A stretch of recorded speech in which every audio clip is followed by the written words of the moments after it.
Hi, my name is Kevin Taylor. Today, I have a response for the 99 fools of the NPP. This is the Friday editorial.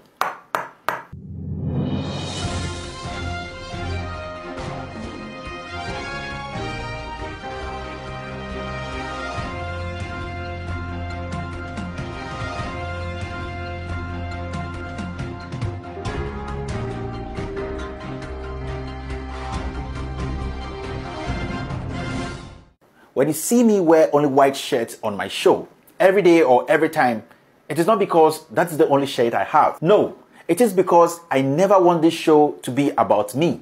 I never want this show to be about Kevin Ekobedu Taylor, how I look or how I dress. But I want this show to be about the truth. Yes, the undiluted truth which has been hidden from the ordinary Ghanaian.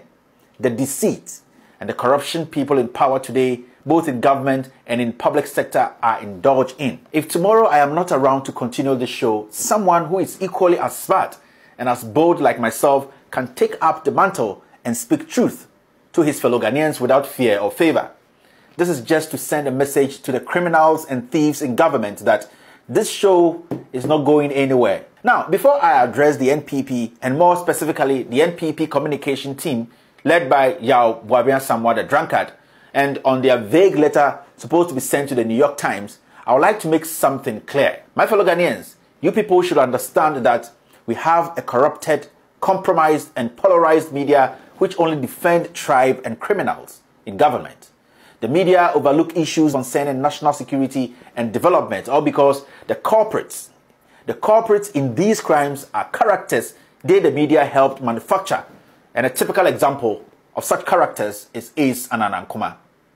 Now, my fellow Ghanaians, this is where we have to know that the government we have today is a government which was carved out of deceit. It was carved out of lies, crime, hate, and corruption. Their swift response to truth shows how guilty they are and how ignorant they are as a government in power. I'm speaking to well-thinking Ghanaians. Yes, I'm speaking to the youth who want their voices heard in these difficult times in our history as a nation. I'm speaking to the ordinary voter who wants a job, who wants decent accommodation, who wants access to good health care, and the ordinary Ghanaian who expects his or her government to set a good example when it comes to fighting corruption and protecting the national interest. Now, a foreign company was duped by someone found to be a Nigerian living in Ghana.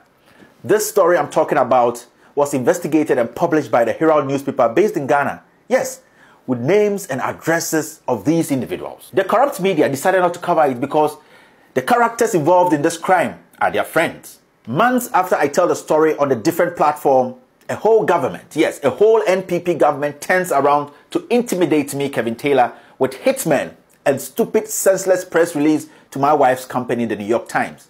I honestly felt very ashamed to belong to this useless party, the NPP.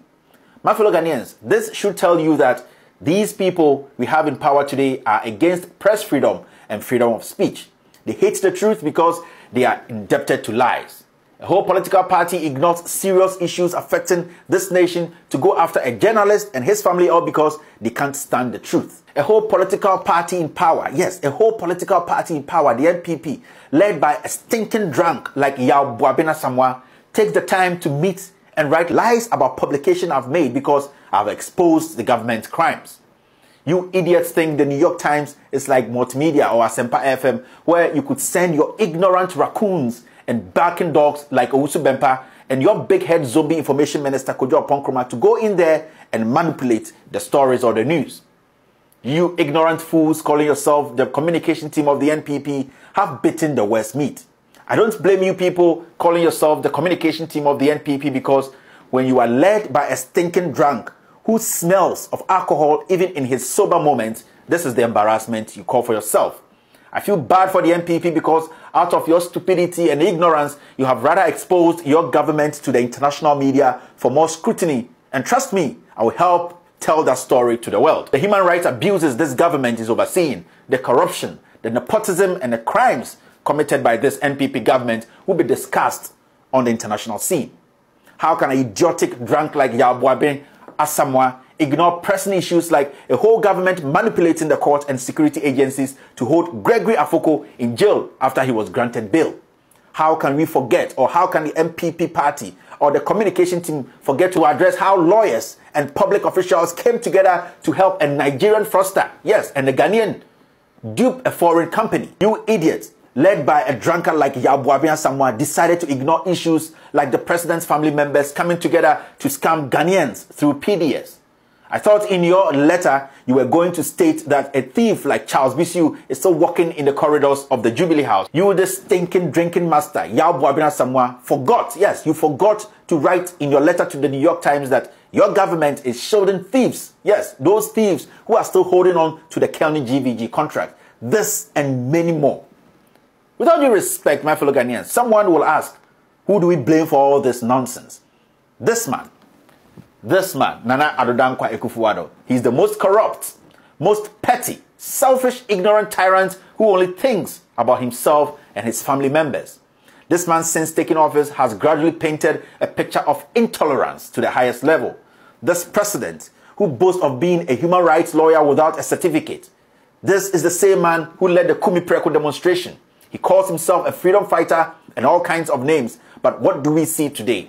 Unprecedented level of intolerance, no respect for the rule of law. He has now become a beacon of corruption and a tyrant who only aims to suppress the people who criticize his childish and corrupt ego.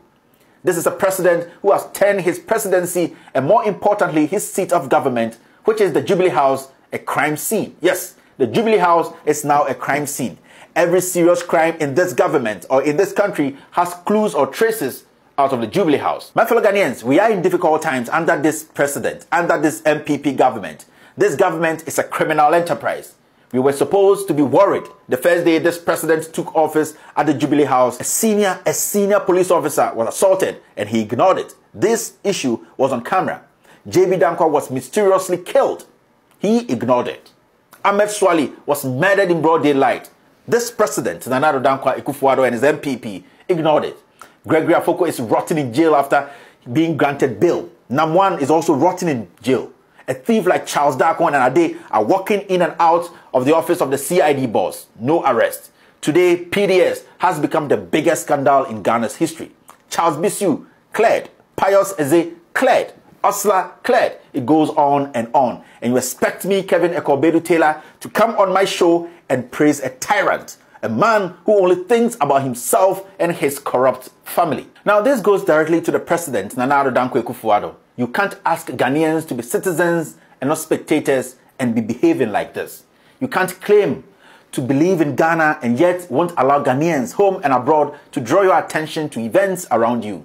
Mr. President, Nana Addo Dankwa Akufo-Addo, you can't lead a political party that claims to be the doyen of democracy, in which you have elevated your father, your uncles, and other relatives above everyone else. You can't promise development and freedom as your motto and be behaving like this. You can't promise to fight corruption in all its forms and be behaving like this. Nana Addo Dankwa Akufo-Addo, you can't promise jobs to the youth and others. Yet, when companies come and they are duped, you won't investigate and punish those involved. How will investors come into Ghana when the laws are not working? Laws that have been deliberately placed in the hands of your family members. Yes, the Chief Justice, Sophia Ekufo, and the Attorney General, Gloria Ekufo. Now my advice to the communication team led by the stinking drinking master, Yaw Buaben Asamoah, is simple. Yes, it is a wise saying. And I quote, "Other people's wisdom prevent the king from being called a fool." End of quote. Today, Yaw Buaben Asamoah and the whole MPP communication team, out of your stupidity, you have opened doors for wise men to refer to the king as a fool.